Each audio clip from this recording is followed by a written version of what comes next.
반갑습니다. 저도 이제 청년 때 주님을 만났고 89년도에 주님을 영접했고요. 그 모임에 이제 더해져서 지금까지 주님을 섬기고 있는데, 오늘 청년 형제 자매들하고 물론 청년이 아니신 분도 계시지만 주님 안에서 저희가 청년으로 생각하시고 함께 교제를 같이 했으면 좋겠습니다. 오늘 제가 여러분들하고 함께 교제하고자 하는 주제는 청년의 때를 어떻게 보낼 것인가, 이런 주제입니다. 청년의 때를 지난 그 분들도 계시지만 대부분이 청년이시기 때문에 그런 주제를 좀 택해봤어요.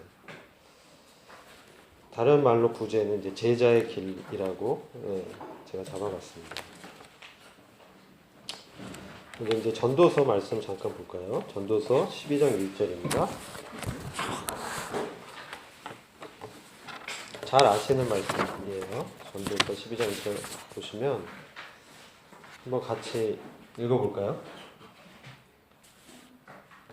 다 찾으셨죠? 자, 시작. 너는 청년의 때 곧 공고한 날이 이르기 전, 난 아무 낙이 없다고 할 해가 가깝기 전에 너의 창조자를 기억하라.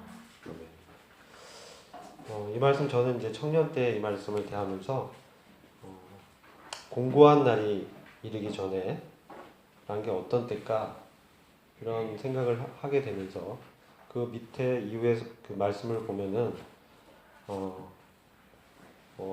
육신의 어떤 기관들이 이 기능을 잃어가는 그런 것들이 딱 설명이 되어 있어요. 한번 같이 볼까요? 12장 1절 이후에 쭉 보시면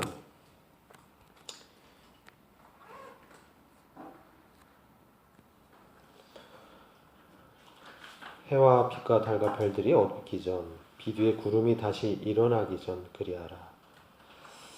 이렇게 말씀하고 있고, 그런 날에는, 그 공고한 날이 이르기 전, 즉 공고한 날에는 집을 지키는 자들이 떨 것이고 힘 있는 자들이 구부러질 것이며 맷돌질하는 자들이 적음으로 그칠 것이며 창들로 내어다보는 자가 어두워질 것이며 길거리 문들이 닫혀질 것이며 맷돌 소리가 적어질 것이며 새의 소리를 인하여 일어날 것이며 음악하는 여자들은 다 쇠하여질 것이며, 이런 말씀들을 이렇게 보면서 그 집을 지키는 자들, 우리 몸을 이렇게 지탱하고 있는 어떤 뼈대들로 말씀하신 분도 계세요. 힘 있는 자들, 근육, 맷돌질은 이, 창들로 내어다보는 자, 눈, 시력, 이렇게 이제 해석하시는 분도 있습니다.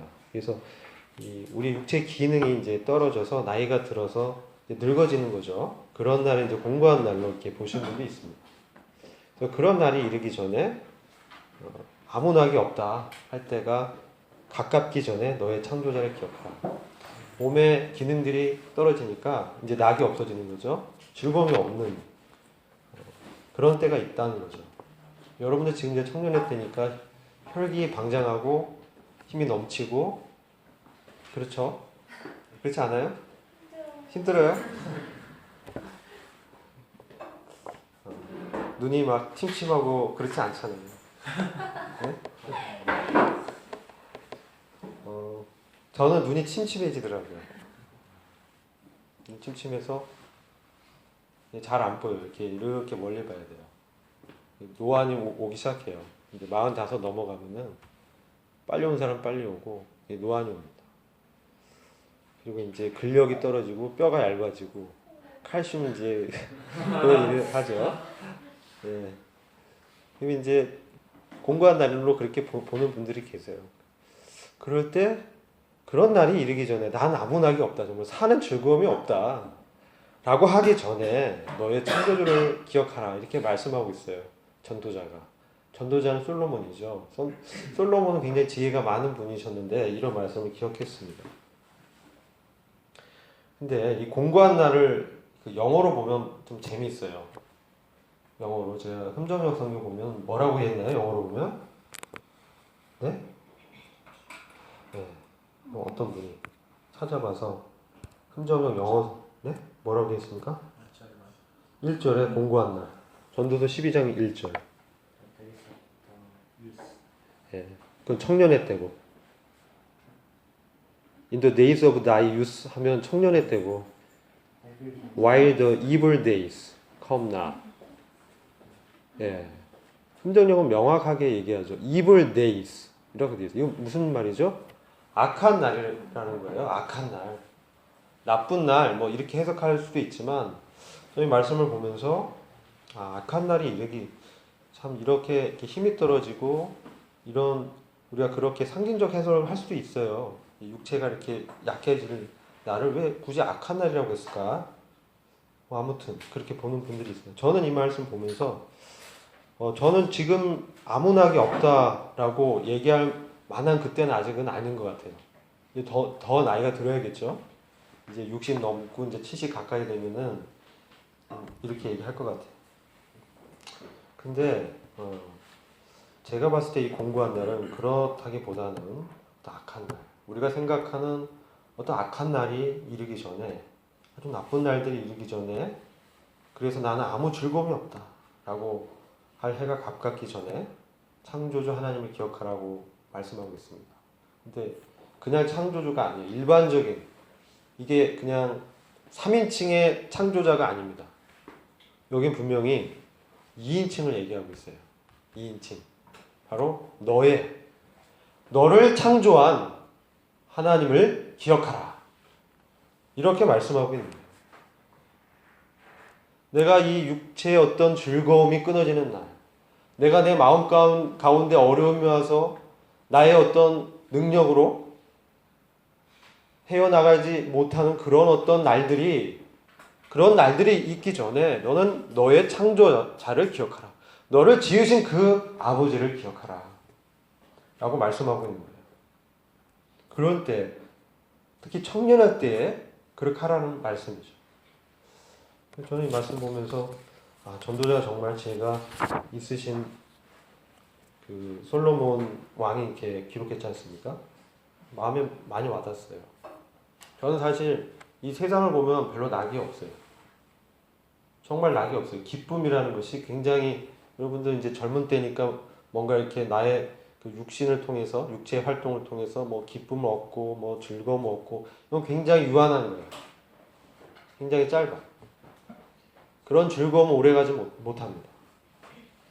우리가 그리스도 안에 있을 때만 참 즐거움이 있음을 이렇게 경험하게 돼요. 주님 안에 있을 때만 나에게 즐거움이 있고 그분이 정말 나의 참 가치가 되고 그분만이 나에게 평안이 되시는 그런 날이 바로 청년의 때라는 거죠. 청년의 때는 그런 날이어야 된다는 거예요. 그래서 그런 날에 무엇을 알아? 바로 나의 창조자, 나를 지으신 분, 여러 사람들을 지은 분이 아니라 나를 지으신 분을 내가 기억하는 거예요. 이거는 바로 주님과 나와의 교감을 얘기하는 거죠. 교통을 얘기하는 겁니다. 단순하게 그냥 일반적인 창조자가 아니에요. 나를 지은, 나를 조성하신 분, 나의 세포를 만지신 분, 나의 행사를 전부 알고 계신 분, 나의 앉고 일어섬을 알고 계신 그분, 나의 머리털까지도 알고 계신 그분. 내 머리털이 몇 개인지 난 모릅니다. 그건 하나님 아셔요.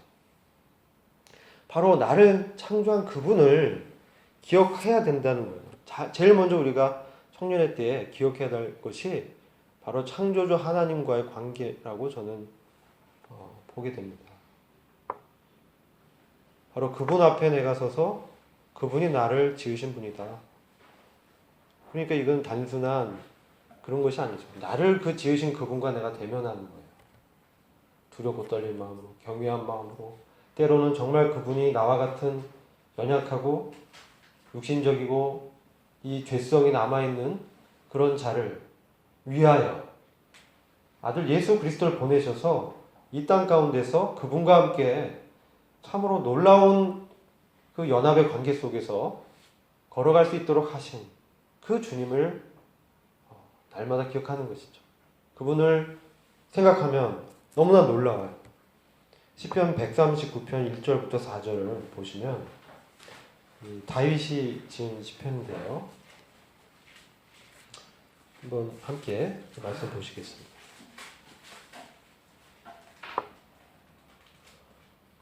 오 주여, 주께서 나를 살피셨으므로 나를 아시나이다. 2절, 주께서 나의 앉고 일어서는 것을 아시고 멀리서도 나의 생각을 이해하시오며 나의 길과 나의 눕는 것을 둘러싸심으로 나의 모든 길을 익히 하시오니 이는 오 주여 보소서, 내 혀의 말 중에 주께서 알지 못하는 것이 하나도 없기 때문입니다. 놀라운 주님을 이렇게 대면하게 됩니다.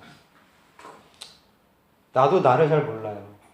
그런 때도 있는 것 같아요. 내가 내 자신을 이해할 수 없는 때도 있고, 내가 왜 이럴까? 정말 왜 이렇게밖에 못할까? 이런 생각이 들 때도 있고, 자괴감 속에 빠질 때도 있습니다. 때로는 정말 나 요즘 잘 나가는데? 요즘 왜 이렇게 잘 될까? 아까 어떤 형제님이 주님께서 기억해 주셔서 내가 계획했던 어떤 일을 하게 해주셨다. 그래서 말씀 이제 간증하셨는데, 이와 같이 나의 모든 생각을 이해하시는 분이라는 거예요. 그분은 나의 모든 것을 알고 계신 분이야. 나보다 더 잘 알고 계신 분이에요. 이런 분이 어디 있을까? 그분과 함께 걸어간다면, 그분을 정말 내가 그분과 함께 놀라운 관계 속에 있다면 나는 얼마나 참된 가치를 알고 그 안에 있는 것인가. 이 세상은 참으로 도덕적으로, 또 정치적으로, 종교적으로, 문화적으로 하나님으로부터 멀어져 가고 있습니다. 우리나라만 해도 이제 동성애라든지 이런 것들이 입법화 되려고 하고 있잖아요. 그리고 기독교 국가라는 나라들에서조차도 하나님께서 근절한 동성애를 헌법화시켰습니다. 입법화시켜서 통과시켜버려요. 부끄러운 일들을 행하고 있습니다. 하나님이 만드신 그 질서를 정면으로 이제 도전하는 것이죠. 그러나 하나님께서 다 알고 계시는 거예요. 이제 이 죄악된 세상 가운데서 우리를 부르셔서 그분과 관계를 맺길 원하시는 거예요. 요즘 이렇게 오늘 아침에 이제 우리 자매가 어제 저녁이군요. 제 머리를 보더니 머리가 이제 빠진다는 얘기를 해요. 근데 머리가 허웅해 간다. 그런 얘기를 하면서 머리털이 잘 빠지지 않는 머리 감는 법을 알려주더라고요. 자기 전에 감아야 된다. 일어나서 감으면 안 된다. 그리고 샴푸를 한 다음에 좀 이빨을 닦든지 조금 있어야 된다. 그런 다음에 머리를 헹궈내야 머리털이 건강하고 두피가 오래 보존된다. 그런 얘기를 하네. 근데 우리 자매도 내 머리털이 몇 개인지 몰라. 저도 몰라요. 날마다 빠지고 또 생겨나고 그러는데 하나님께서 아신다는 거예요. 내 세포수가 몇 개인지도 아시는 거예요.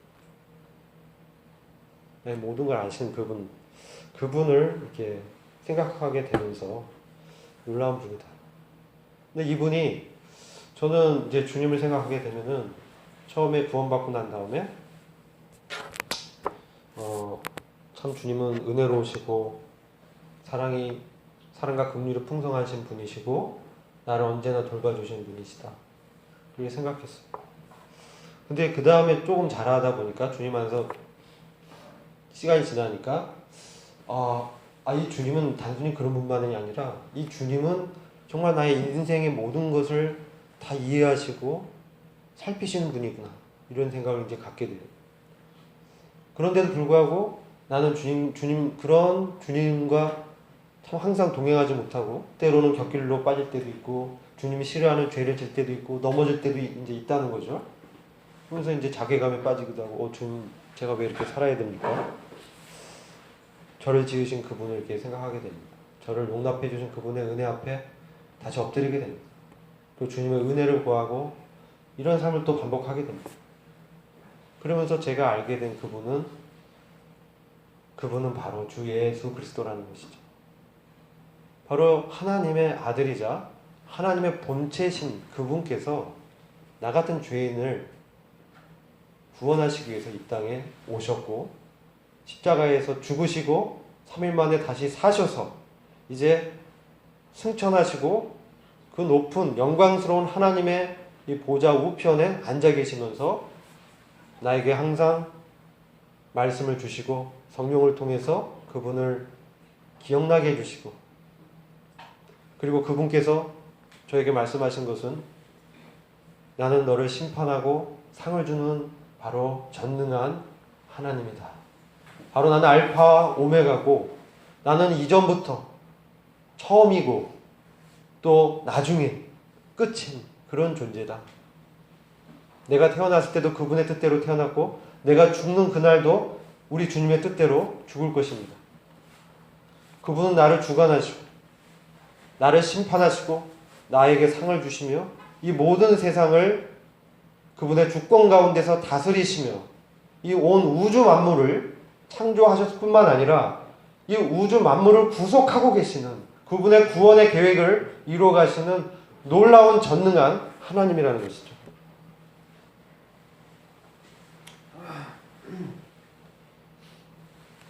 바로 이런 분이 자신을 기억할 때가 바로 이 청년의 때라고 말씀하고 있는 거예요.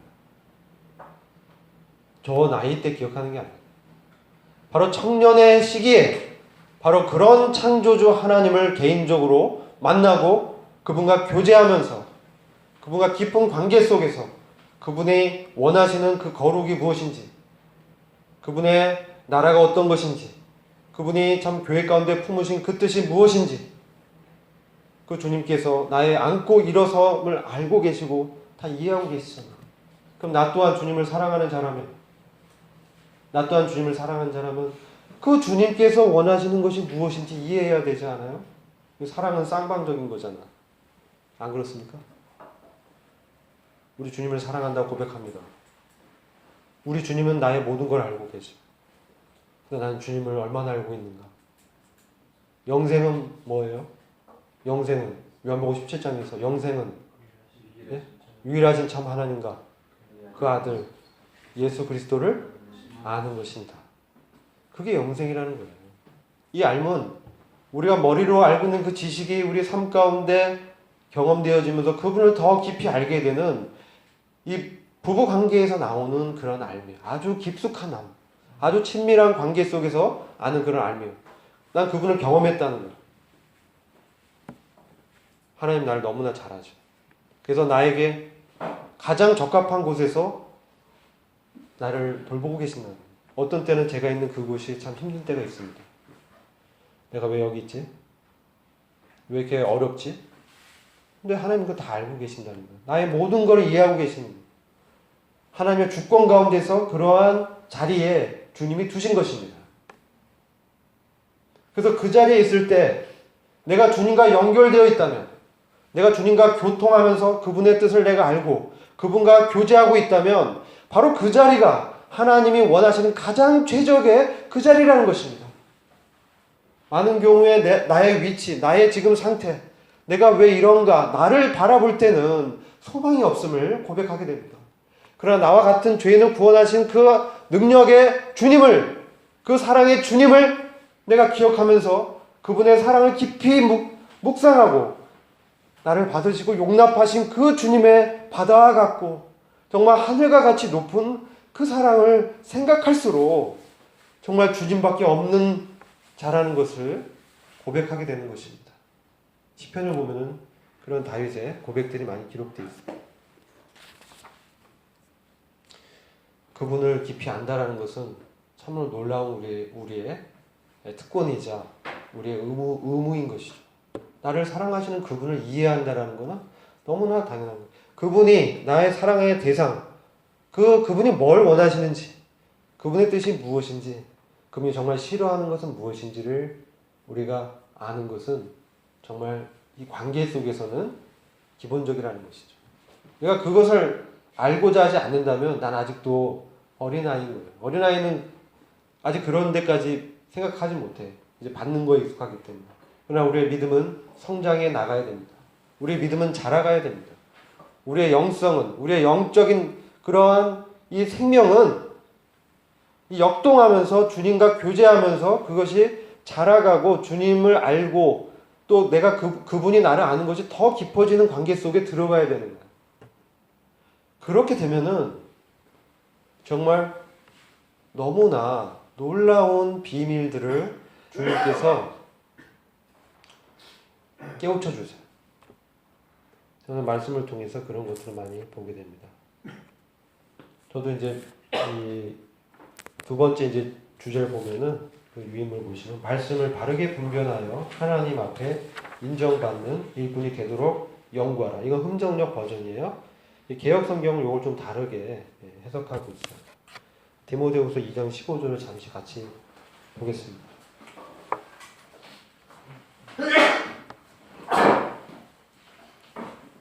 디모데후서 2장 15절 말씀을 찾으셨으면 함께 읽겠습니다. 시작. 너는 진리의 말씀을 바르게 나누어 내 자신을 하나님께 인정받는 자로 부끄러울 것이 없는 일꾼으로 나타내도록 연구하라. 네, 개역 성경이죠. 근데 한글 개역이 있고 이제 흠정역 성경을 보면은 이건 이렇게 말씀을 기록하고 있어요. 거기는 진리의 말씀 옳게 분별하여 부끄러울 것이 없는 일꾼으로 인정된 자로 자신을 하나님 앞에 드리게 힘쓰라. 그러니까 말씀을 옳게 분별하다라고 되어 있어요. 이것은 분별하고 그런 것이 아니에요. 분별이 아니에요. 언더스탠딩이 아니에요. 네? 분별이 아니라고. 분변이에요. 분변. Rightly dividing the word of God. 하나님의 그 말씀을 바르게 나누어 보라는 뜻이에요. 바르게 나누는 거예요. 여러 말씀을 적용할 수 있겠지만 고린도전서 10장 32절을 보면은 이런 말씀이 있어요. 유대인에게나 헬라인에게나 하나님의 교회나 거치는 자가 되지 말고, 유대인에게 또 헬라인, 이방인, 그리스인, 이방인들, 유대인은 종교인이에요. 그 다음 하나님의 교회에 거치는 자가 되지 말고, 이런 말씀이 있어요. 성경을 보면 바르게 이렇게 나누어서 볼 필요가 있는 부분이 있어요. 특히 이 예언이라든지 종말에 관한 이 말씀들은 바르게 나누어서 보지 않으면 내가 유대 종교인들에게 적용되고 말씀한 그 말씀을 내가 그러한 사람으로 또 적용하게 되는 이렇게 잘못 해석하는 일들이 일어나게 됩니다. 대표적인 것이 바로 그 환란에 대한 거예요. 환란. 이 성경은 말세를 얘기하고 환란을 통과하게 될 것이다. 이렇게 얘기를 하고 있어요. 7년 대환란이 있을 것이다. 근데 하나님의 교회는 어떤가? 하나님의 교회는 저희들의 믿음의 분별로는 그런 7년 대환란 이전에 바로 공중에서 주님을 만나게 될 것으로 이해하고 있습니다. 믿고 있습니다. 어떤 분들은 그것을 이제 환난을 통과한다고 보는 분도 있지만 하나님의 교회는 그렇지 않다라고 분별합니다. 우리가 지금은 노아의 때요, 롯의 때라고 합니다. 그죠? 노아의 때 또 롯의 때. 이게 어떤 때냐면 노아의 때는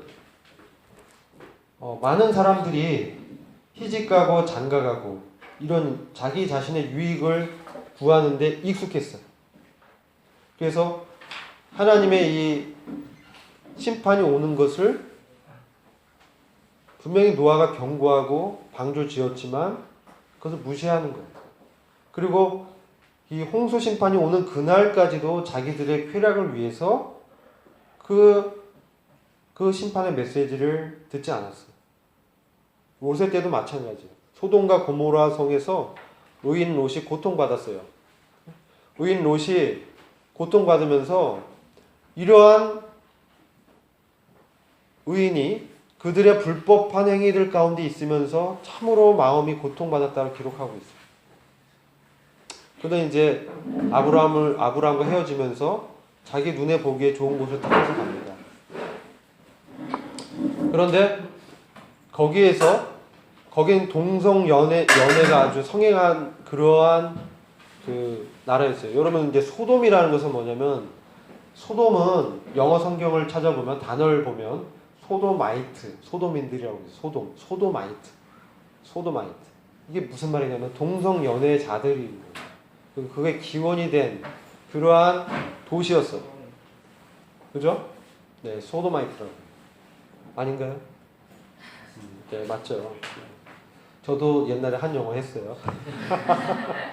이건 좀 불필요한 얘기인데 소돔성 왜 이렇게 말씀드리냐면은 그런 이제 근데 의인 롯이 그 가운데 살았다는 거예요. 그래서 날마다 그들이 상관하자 그러는 거야. 그죠? 상관하자는 얘기는 동성 연애하자는 얘기예요. 연애하자는 얘기예요. 상관하자 서로 관계를 맺자 이런 뜻이에요. 그래서 천사들이 롯의 집에 찾아왔는데 마을 사람들이 몰려왔어. 아 아름다운 청년들이 왔 사람들이 왔다고 왔어. 왜 왔냐? 그들을 내놔라. 우리가 상관하겠다. 얼마나 악한 도시야 거기가. 하나님이 심판하시겠다라고 했는데 롯은 몰랐어요. 그날 와서 천사들이 온 것을 보고 이제 알게 되는 거죠. 천사들이 말을 해주는 거죠. 왜 말을 해주냐? 아브라함이 중보했거든요. 아브라함이 창세기 18장과 19장 보면은 하나님과 대면해요. 상수리 나무 그 앞에서 그가 주의 천사들을 대접하고 그 중에 한 사람이 남고 바로 그분이 여호와 하나님이신데 그분이 인간의 모습으로 나타난 것이죠. 그래서 그분과 함께 교제하면서 바로 거기서 소돔성과 고모라성을 멸망시키려고 하는 하나님의 심판 계획을 듣게 됩니다. 그러니까 아브라함 마음이 불이 타올랐어. 왜? 자기 조카 롯이 거기에 있거든요. 아 그곳을 좋다고 쫓아갔는데 헤어질 수밖에 없는 상황이었어. 그래서 갔는데 거기서 이제 살고 거기 아내도 있고 딸 둘이 이제 사위도 있고 그렇죠. 그런 가족이 일고 살고 있는데 거기를 하나님께서 멸망시킨다는 거야. 아브라함이 그거 듣고 중보합니다. 50명만 있으면 심판을 내려주시 마십시오. 45인만 있으면 30인만 있으면 그 결국 10명 의인 10명만 있으면 그 소돔성과 고모라성을 심판하지 말아주십시오. 근데 10명이 없었어. 그래서 하나님의 심판이 소돔성과 고모라성에 불심판이 오게 되죠. 근데 여기서 특이할 만한 것은 롯이 거기서 구출을 받는데 주의 천사들이 끌어냅니다. 불 가운데서 끌어내죠. 심판 직전에 끌어냅니다. 하나님의 심판이 오기 전에 그들을 구출을 하는 거죠. 구원해낸 거죠. 이것은 바로 하나님께서 그들의 성도, 주님의 성도를 이 환난 가운데 들어가는 그 직전에 환난의 심판이 임하기 직전에 구원하신다는 것으로 예표로 보고 있는 부분입니다. 아브라함은 먼저 알고 중보기도를 합니다. 이따가 살펴보겠지만 그럼 롯은 왜 이 계시를 못 받았을까요? 롯도 의인인데 그 계시를 받지 못했어. 아브라함은 계시를 받았어요. 그럼 하나님의 잘못입니까?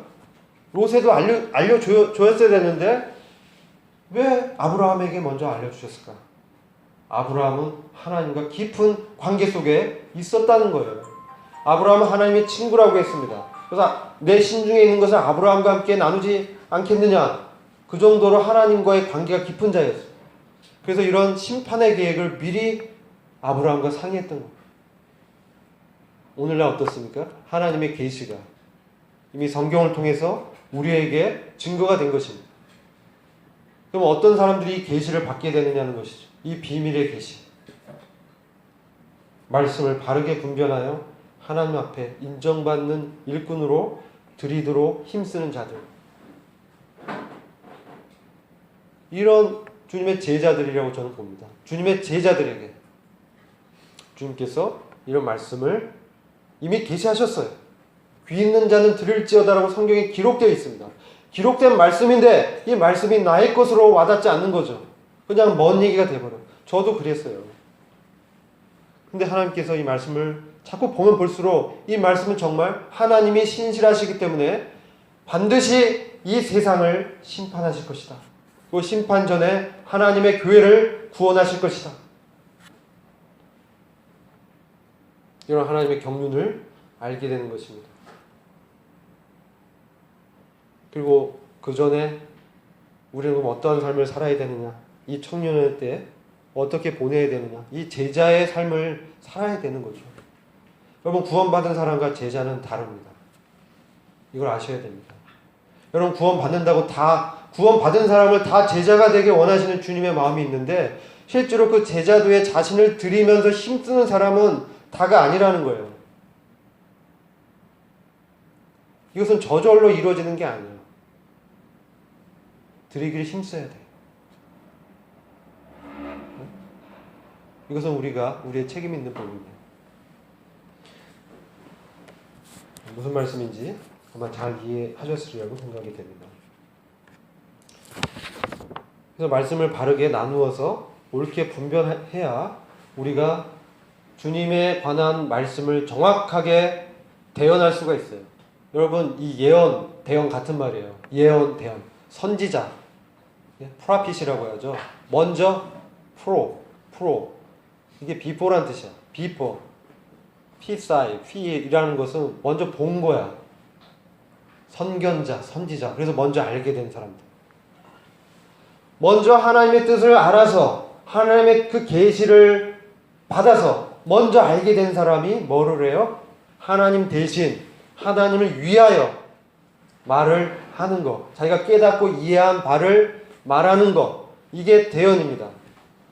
장래 일을 예언할 것뿐만 아니라 하나님의 말씀을 내가 깨닫고 이해한 바를 말하는 것이 대언이에요. 그러니까 선지자랑 대언자랑 똑같아. 예언자도 대언자 안에 들어가는 거예요. 고린도전서 14장을 보면 특별히 교회의 덕을 세우기 위해서 예언하기를 사모하라. 이렇게 말씀하고 있습니다. 여러분 고린도전서 14장부터 쭉 보면 타 언어를 방언하는 것과 그 다음에 몇 마디 다섯 마디 깨달은 바를 성도들 앞에서 그 깨달은 바를 이해시키기 위해서 말하는 것을 여러분들이 추구하고 사모하라고 말씀하고 있어요. 그래야 교회가 어떻게 됩니까? 교회가 덕이 세워지는 거예요. 왜 그렇게 되냐? 교회가 덕으로 세워져서 함께 지어져 가기 위해서 우리 모두는 하나님의 말씀을 받아서 대언하기를 사모해야 된다고 말씀하고 있는 것입니다. 여러분들 청년의 때에 말씀을 바르게 옳게 나누어서 이해한 바를 여러분들의 가족에게 또 여러분들의 교회 성도들에게 우리가 함께 모였을 때 함께 있을 때 함께 지어져 가기 위해서 그것을 함께 나누는 것입니다. 그래서 교회 안의 질서대로 그것이 나누어지도록 하나님의 교회를 부르신 거예요. 이것은 우리 모두의 사모할 바라는 거예요. 그런데 어느 경우는 은사 있는 어떤 가르치는 교사나 전도자만 그것을 하는 것으로 잘못 알고 있어요. 그것은 또 특별한 은사예요. 교회 몇몇 은사를 세웠다라고 하면서 말하고 있잖아요. 사도요, 선지자요, 복음 전하는 자요, 교사요. 그런 은사도 있어요. 그러나 지혜의 은사요, 지식의 은사요, 대언의 은사요, 권면과 섬기는 은사, 다스리는 은사요. 여러 하나님께서 주셨어요. 그런 은사들을. 하나님의 선물이라는 거예요. 이것은 하나님의 선물. 하나님께서 그 사람의 어떤 능력이나 이걸 보고 주는 것이 아니라 하나님께서 자신의 의지로 그러한 은사를 주시는데 특별하게 그 대언의 선물은 사모하고 추구하라고 되어 있습니다. 왜 그렇습니까? 우리가 하나님과 깊은 관계 속에 들어가기를 원하는 거예요. 아까 제가 계시를 말씀하셨죠. 계시. 휘장 뒤에 있는 것을 휘장을 열어 젖혀서 그 뒤에 무엇이 있는 것을 자세히 알려주는 게 계시입니다. 그리고 여러분들이 성경에서 비밀이라는 말씀을 자주 우리가 보게 됩니다. 천국의 비밀, 경건의 비밀, 교회의 비밀. 이 비밀은 뭡니까? 미스테리온이라고 해요. 헬라어 원어 미스테리온. 이것은 영어로 발전되면서 미스테리. 우리 무슨 미스테리 얘기하잖아요. 이것은 특별하게 그것을 알려줘야 깨달을 수 있는 거예요. 미스테리라는 거. 이전에는 비밀이었는데 이제 때가 돼서 하나님께서 그들의 제자들에게 특별하게 말씀해 주심으로 성령의 교통함 가운데 그것이 점점 밝아지는 거예요. 과거에는 우리가 주님의 초림과 재림을 같이 선지자들이 들었기 때문에 이게 초림 때인지 재림 때인지 이해를 할 수 없었어. 그래서 이스라엘 민족은 재림 때 메시아가 와서 이스라엘을 구원하고 이 열방들 정복 국가를 멸망시키는 그러한 메시아 왕을 기다린 것입니다. 그것은 주님이 재림 때 이루실 일인데 초림할 때 그것을 기대했던 거예요. 왜 그렇게 오해를 했어요? 그들에게는 아직 눈이 가려져 있던 거야. 근데 이것이 주님의 성령께서 교회를 부르시고 바로 우리 교회 가운데서 그러한 것들을 추구하고 사모할 때 점점 그 계시를 열어주는 겁니다. 그래서 이제 우리에게는 밝히 열어졌습니다. 그것은 주님이 재림 때 있을 일이라는 것을 우리는 알 수 있는 거예요.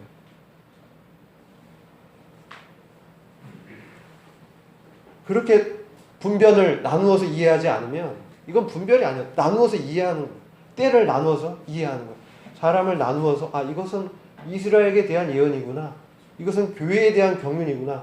우리 교회는 하나님의 성도는 하나님의 교회는 환난을 통과하지 않는다고 믿습니다. 근데 어떤 분들은 교회가 환난을 통과해서 고통 가운데 있다가 간신히 구원받는다고 얘기하는 사람들이 있어요.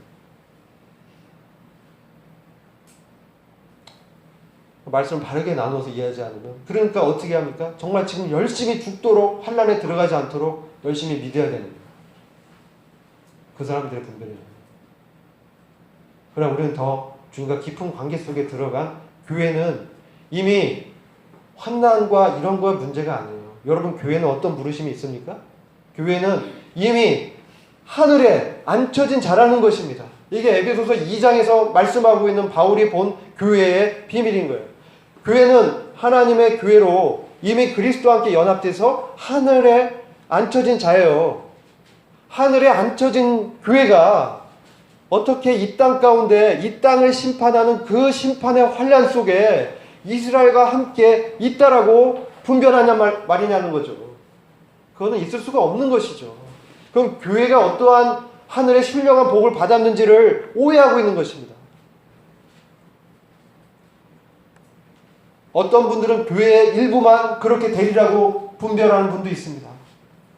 다가 아니고 정말 믿음이 좋은 사람만 첫째 부활에 들어간다. 그건 이기는 자다. 네? 이기는 자만 첫째 부활에 들어가고 그렇지 않은 자들은 환난을 통과하면서 연단을 받아서 성화돼서 나중에 주님의 천년왕국 전에 휴거될 것이다.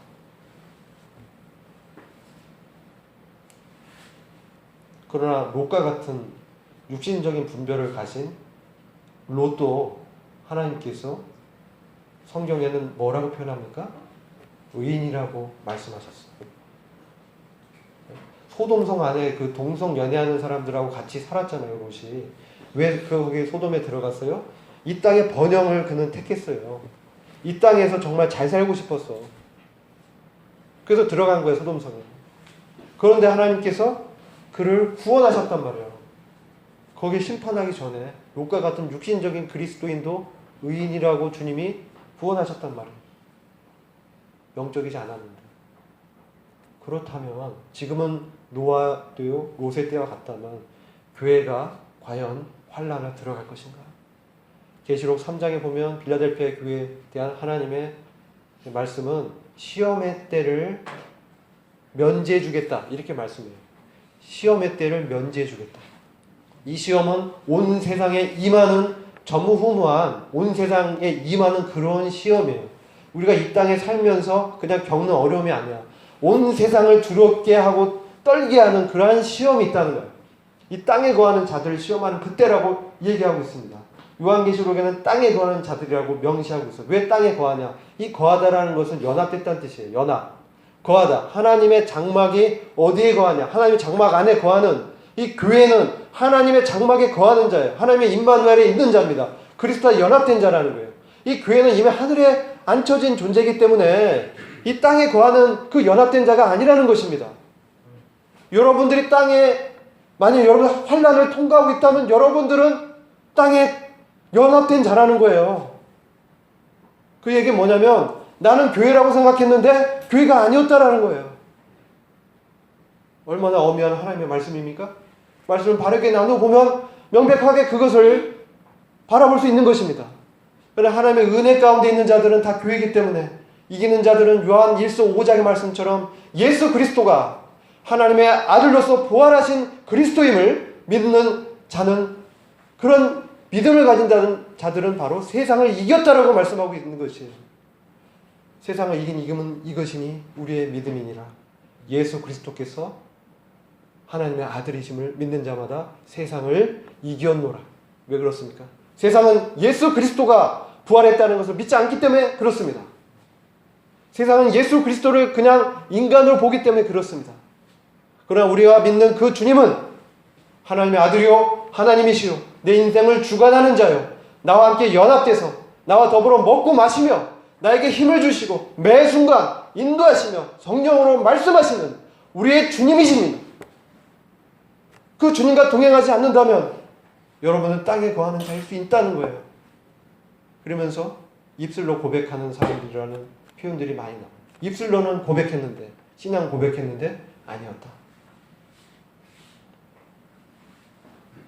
교회 나오고 안 나오고 이거는 2차적인 거예요. 내가 주님과 함께 그런 교제 가운데 있느냐가 본질적인 것입니다.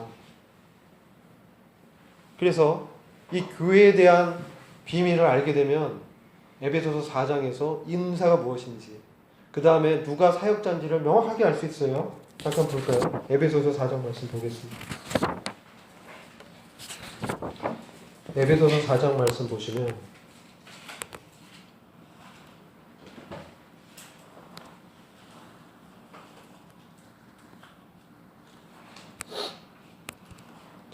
여러분 성경 보실 때 여러 번역을 같이 보세요. 청년 때 개역 한글만 보지 마시고 흥정령, NASB, NIV 여러 성경을 같이 성경 버전을 여러 개를 갖고 보시는 게 말씀을 바르게 이해할 수 있습니다. 거기 보시면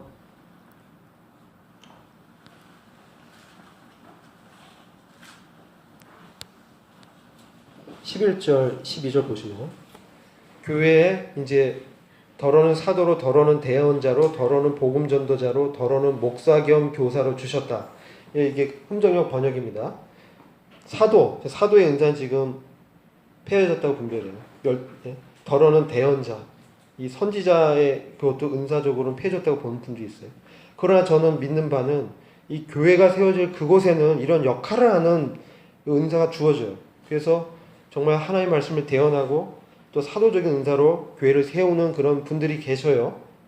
그러나 전체적으로 봤을 때는 정말 12사도와 같이 사도권을 가진 그런 사도는 없는 거야. 지금 사도권을 주장하면 좀 이상하다고 생각하시면 돼요. 지금 뭐 미래 일을 예언한다고 막 그게 대언이라고 오해하는 사람들이 있어요. 몇 월 며칠에 주님이 오신다. 이거 다 X입니다.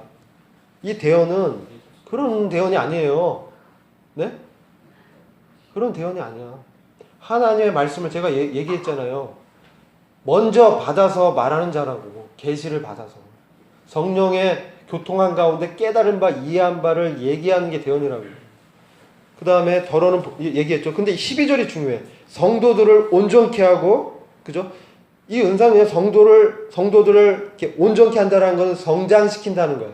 믿음의 그 분량에 이르도록 성장시키는 일을 그건 그 은사의 역할인 거예요. 근데 실제로 교회 안에 사역은 누구냐? 섬기는 일은 미니스트리입니다. 섬기는 일, 봉사의 일, 이게 영어로 보면 미니스트리, 사역이라고 번역되어 있어.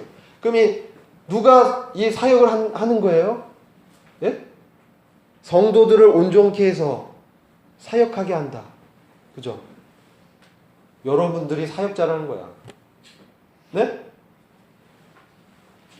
한두 이렇게 복음 전도자 이렇게 이런 대언의 은사 가진 교사가 사역자가 아니라 그들을 통해서 온전케 돼서 교회 각 기능을 분담하면서 섬기는 그게 교회를 세우는 사역이라는 거예요. 여러분 앞에 서서 제가 사역자입니까? 저 사역자 아니에요. 여러분 착각하고 있는 거야. 박근 형제 저 사역자다. 전 그냥 주님의 일꾼이 종이야. 그냥 주님 섬기는 사람. 사역은 누가 해요? 저도 해요. 저는 그런 일로 주님을 섬겨요. 여러분들 자신이 교회 기능을 담당하면서 사역하는 거야. 개개인이. 그래서 여러분들이 대언하는 일을 사모해야 되는 거예요. 하나님과 직접 말씀을 받아야 돼. 저와 같은 사람을 통해서 말씀 받는 것도 하나의 일부분이야. 근데 여러분은 직접 하나님으로부터 말씀을 받아야 되는 것입니다. 저는 다만 그 통로가 되는 거예요. 저는 다만 여러분들이 그렇게 될 수 있도록 제가 먼저 받기 때문에 도와드리는 그 일을 하는 거예요. 이게 교회 안에 교회를 세워가는 원리인 것입니다. 우리가 많이 이 교회의 원리를 오해하고 있어. 헌금을 많이 하거나 뒤에서 뭐 이렇게 서포트하고, 이것도 좋은 사역이고 섬김입니다. 하나님의 특별히 그 사람에게 그런 능력을 주는 거야. 재물을, 아무나 재물을 모을 수가 없어. 어떤 사람은 재물을 모으는 능력을 주신 거야. 그 사람은 그걸로 하나님의 교회를 섬기는 것입니다. 그래서 로마서 보면 식주란 표현이 와, 식주 가이오, 그죠? 식주는 뭐야? 그 당시에 가정교회인데 자기 가정이 그냥 오픈해서 그 직원 100명 이상 들어가는 매우 큰 집을 가진 사람이야. 그 가이오라는 사람이 식주, 모든 사람을 먹여 살렸다는 거야. 그래서 하나님은 그런 재능과 능력을 준 거예요. 어떤 사람은 다른 각 그런 은사들 주셔서 교회를 섬기도록 부르셨다는 것입니다. 여러분 이거 기억하십시오. 청년의 때 여러분 말씀 옳게 분별하고 창조자를 기억하면서 교회에서 여러분들이 기능하는 것이 무엇인가? 나를 주님이 왜 부르셨는가? 그냥 일반적으로 우리는 공동 상속자로 부름을 받은 거예요. 그리스도와 함께한 후사요.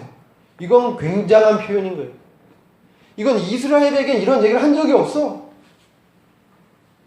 이스라엘에게 그리스도의 공동 후사라고 얘기하지 않았습니다. 이스라엘은 하나님의 그냥 백성인 거예요. 근데 교회는 그리스도와 함께한 하나님의 상속자라고 표현하고 있습니다. 이것은 우주 만물을 창조하신 그 하나님의 그 유업을 우리가 같이 나눠가는다는 말씀입니다. 우리가 그것을 공동으로 쪼개서 나눠 가질 겁니다. 이 세상은 잠시 지나가는 겁니다. 여러분 이것이 이 분변이 여러분의 인생을, 이 목표를 분명하게 가져야 됩니다. 그냥 허둥지둥 지나가면 너무 청년의 때가 금방 지나가. 저는 너무 아쉬워. 내가 청년의 때 이 공부한 날, 나 지금 눈 잘 침침한데 제가 말씀 준비하려고 새벽에, 제가 직장생활 하니까 평일날 말씀 준비 잘 못해요. 그러면 토요일날 준비해 새벽 3시, 4시까지 준비합니다. 말씀 보려면. 저는 주말에 거의 잠을 많이 못 자요.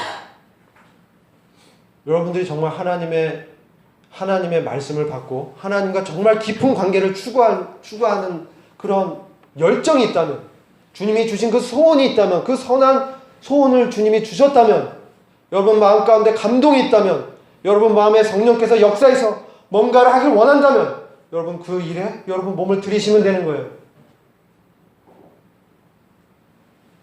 그럼 주님이 역사하신다는 거죠. 저는 제가 내 인생을 바칠 제 길을 주님으로부터 받았어. 여러분들 개개인도 그런 일들이 다 있습니다. 그래서 전 여러분들이 이 청년의 때에 바로 그런 공고한 날이 이르기 전에, evil days, 악한 날들, 정말 지 멋대로 사는 거예요. 지금 악한 날들이에요. 얼마나 악한 날들이야. 공고한 날이야. 진짜 이 시대는 정말 악해지고 있어. 여러분 청년의 때, 지금 이때에 여기에 물들지 말고 정말 정신 똑바로 차리고 앞으로 나가야 되는 거예요. 우리는 시온의 대로가 사실 연결되어 있는 그리스도인이거든요. 우리는 언제든지, 옛날에 옛 언약은 우리 마음에 밖에 새겨졌어. 근데 지금 우리는 새 언약 가운데 있습니다. 그건 뭐예요? 우리의 신비에 새겨진 거야. 이건 정말 놀라운 유업인 겁니다. 이건 하나님께서 직접 말씀한다는 거예요. 우리 마음에 직접 하나님이 쓰신다는 얘기인 거예요. 말씀으로 말씀하신다는 거예요. 그리고 생명의 능력으로 공급해서 그 말씀을 깨우쳐주는 거예요. 근데 우리가 너무 혼탁해 돼 있어. 우리가 무슨 종교인이고 이스라엘처럼 생각하는 거야. 이 세상을 그와 같이 보내면 안 되는 것입니다. 날마다 주님과 동행하면서 그 주님의 말씀을 받아야 돼. 어떻게 되냐? 그러면 영적으로 모든 것을 분별하게 되는 거예요. 저는 제가 예전에 이제 직장생활 하면서, 지금도 직장생활 하지만 주님과 깊은 교제 가운데 들어간다는 것에 대한 사모함은 있었습니다. 성경도 읽고 큐티도 많이 했어요. 저는 군대, 여기 은재 형제 지금 군대 생활 하는데, 저도 이제 군대 생활 저도 했어요. 저도 좀 좋은 환경에서 있었어요. 저도 미군 부대에 있었는데 새벽 4시 반에 일어났어요. 말씀 보려고. 3년 내내 새벽 4시 반에 일어나서 말씀 1시간 이상 봤어. 항상 군대 작전 나갈 때도 항상 성경책 보고 항상 묵상했어요. 그래서 큐티 노트를 그때 매일 기록했습니다. 영어로 기록했어요. 문제 큐티 영어로 했다. 영어 공부 많이 하시라고. 근데요, 그것이 저의 삶을 변화시키지 못했어. 네? 중요한 건 제가 말씀드립니다. 제가 큐티를 많이 해서 자랑하고 이게 아니고, 큐티를 열심히 하고 많이 했는데 그게 내 삶을 변화시키지 못했다는 것을 말씀드리고 싶은 거야. 왜 그랬을까? 지금 제가 돌이켜 보는 거예요. 왜요?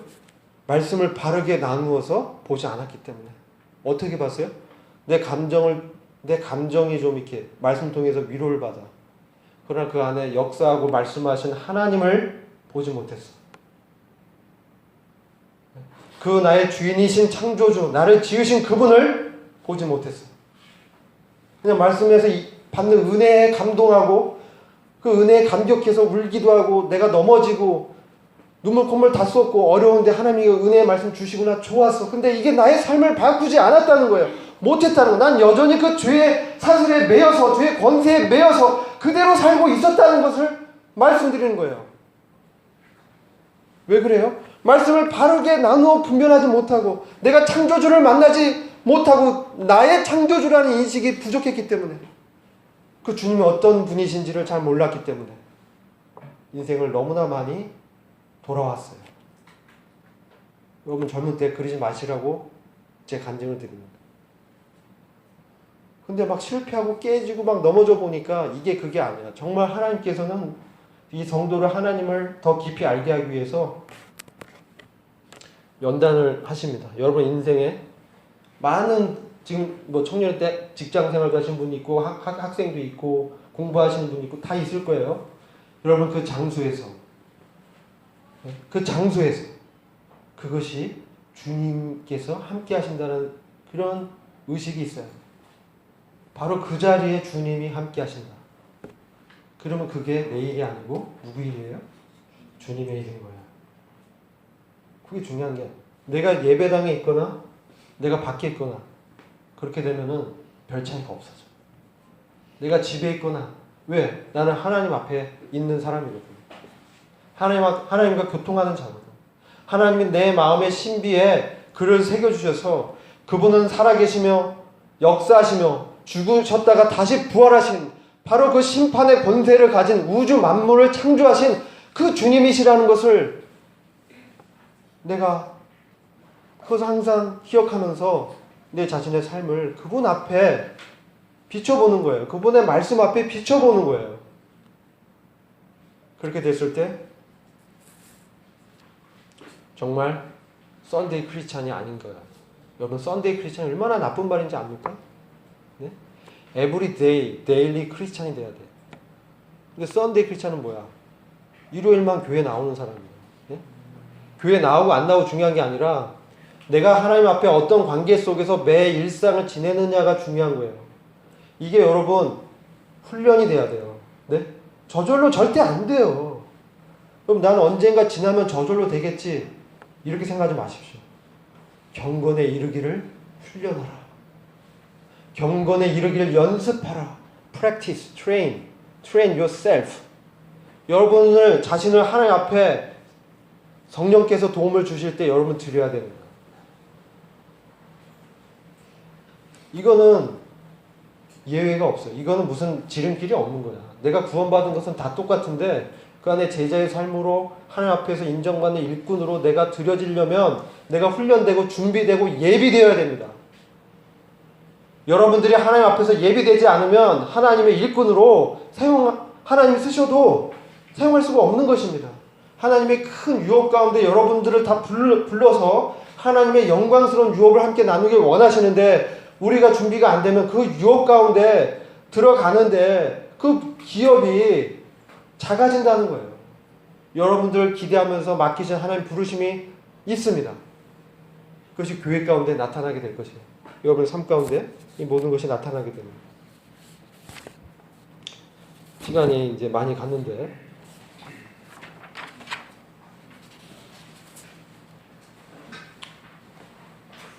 이제 말씀을 좀 정리를 하려고 합니다. 제가 한 5분 정도면 제가 1시간을 사용하는데, 제가 3번하고 4번을 같이 좀 말씀드렸어요.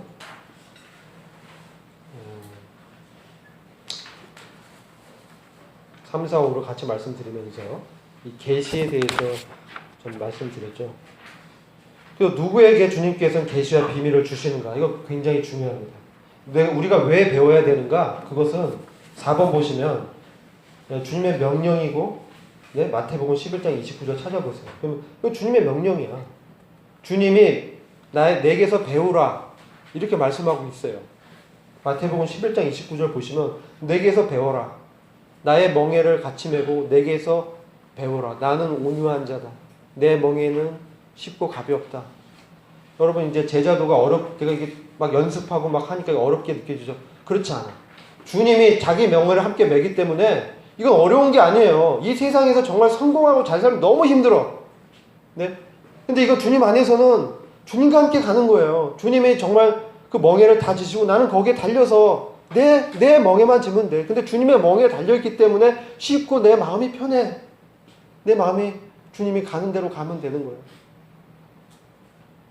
그 주님으로부터 배우고 그 다음에 전수해야 돼. 마태복음 28장. 그 제자도를 너가 배운 모든 것을 가르쳐 지키게 하라.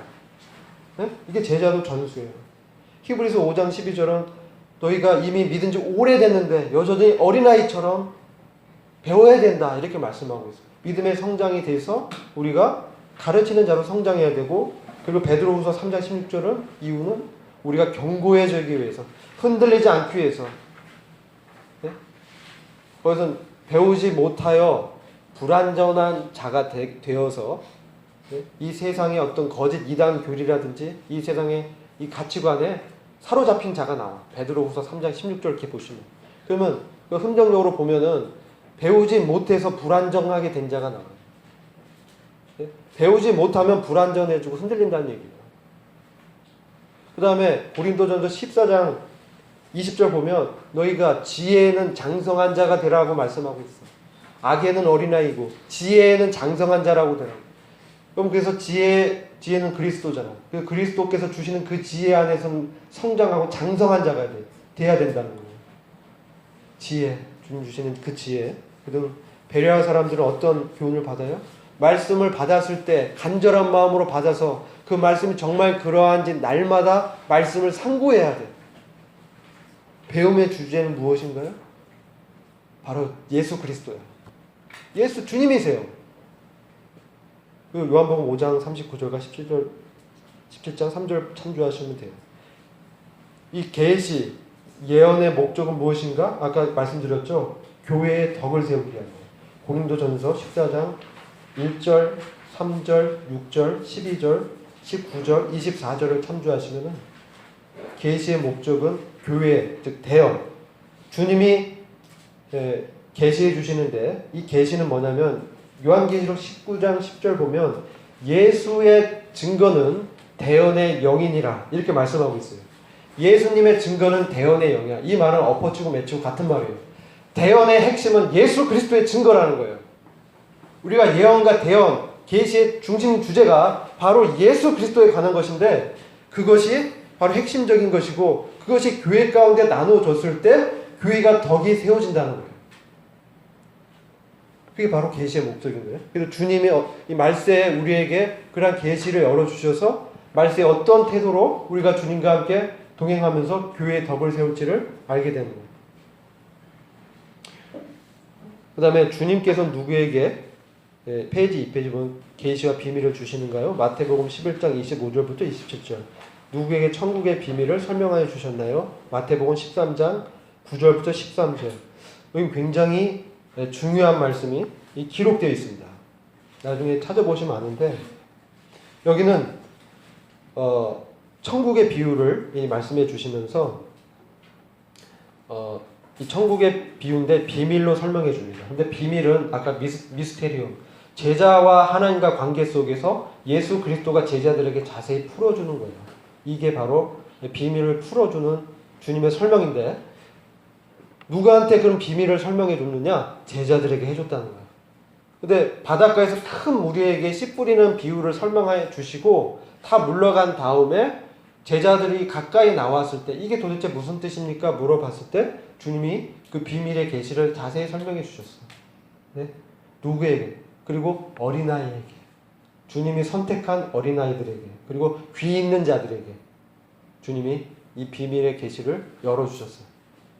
그래서 이것은 정말 순수한 마음으로 선택받은 우리 교회는 주님의 이런 비밀들, 이 말씀의 의미를 깨달을 수 있다는 거예요.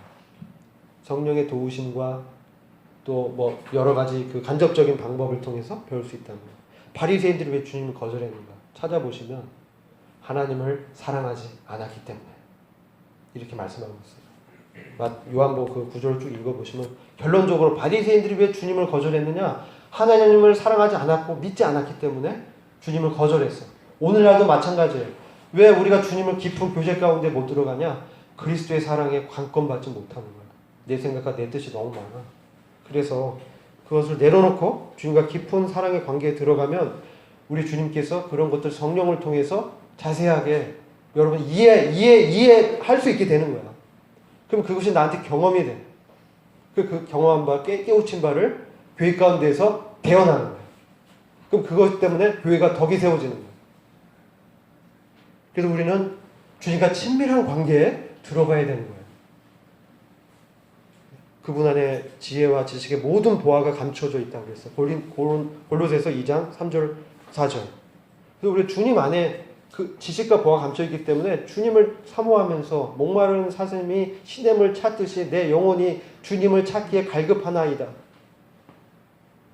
그런 사모한 마음이, 이 간절한 마음이 필요합니다. 그럼 청년회 때 다른 것보다 주님에 대한 이 간절한 마음, 주님 안에서 내가 주님으로부터 주는 그것으로 살아가겠다는 그런 의지의 결단이 여러분 필요해요. 네? 저절로 이렇게 들어오면 좋은데 여러분 은혜로 받는 부분이 있어요. 근데 여러분들이 그 주님의 뜻에 주님이 주신 그 선한 소원을 주셨을 때 내가 의지를 들여서 순종하는 게 필요하다는 말씀을 드리는 거예요. 그래야 여러분들 그 안에서 주님의 깊은 것들을 더 알게 되는 거예요. 그러면 새벽 3시, 4시 안 피곤해. 어떤 성경을 보든 주님의 마음으로 하게 되는 거예요. 주님이 이 힘을 주신다는 거예요. 그래서 우리가 마지막 2페이지 끝에 보면 이 소망에 관한 첫째 부활의 영광스러운 소망이 있어. 우리 그런 영광의 교회로서 정결케 돼서 정결한 신부로 주님의 의의 옷을 입을 그날을 소망하면서 이 땅 가운데 걸어갈 때 누군가 물어보잖아요. 너는 어떻게 그렇게 사냐? 재미없게. 아무 의미 없이 사냐? 우리의 의미를 모르죠. 이해 못해. 너희 마음속에서 주 하나님을 거룩히 구별하고 너희 속에 있는 소망에 관한 이유를 묻는 모든 사람에게 대답할 것을 언제 준비해? 항상 예비하되 온유함과 두려움으로 하며. 아멘. 여러분들이 청년회 때 제자의 길을 가길 참으로 원합니다. 인생을 허비하지 마십시오. 인생 그냥 훅 갑니다. 10년, 20년 훅 가. 시간을 아끼시고 정말 뭐가 나한테 가치 있는 일인지 정말 정신 차리고 깨어야 돼요. 무슨 일을 하든지 죽게 하듯 섬기면 그것은 이 주님의 나라에서 유업이 있고 바로 그것은 사람을 섬기는 것이 아니고 주님을 너희가 주 그리스도를 섬기느니라. 무슨 일을 하든지 그분의 나라와 의를 위해서 하면 그것은 주님을 섬기는 것입니다. 그것이 공부가 될 수 있고 교회의 어떤 일이 될 수 있고 그런 거 중요한 거 아니야. 무슨 일을 하든지 주님께 하든 하라는 거죠. 왜? 그 자리가 바로 주님이 보낸 바로 그 자리예요.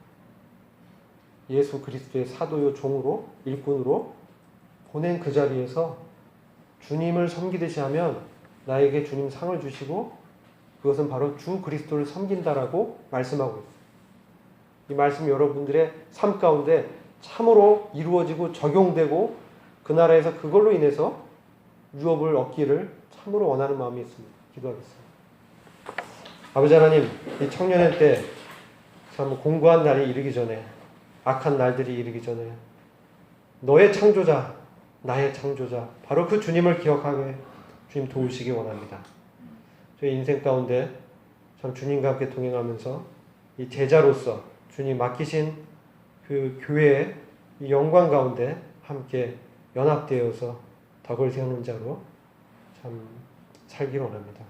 주님 저희들에게 힘을 주시고 성령이 감동해 주시고 저희가 연약할 때 독수리에 날개 치듯이 주님이 힘을 주셔서 죄를 이기고 주님을 사랑하면서 주님을 참 기쁘게 하는 자, 그런 자들로 하나님의 아들들로 세워지기 원합니다.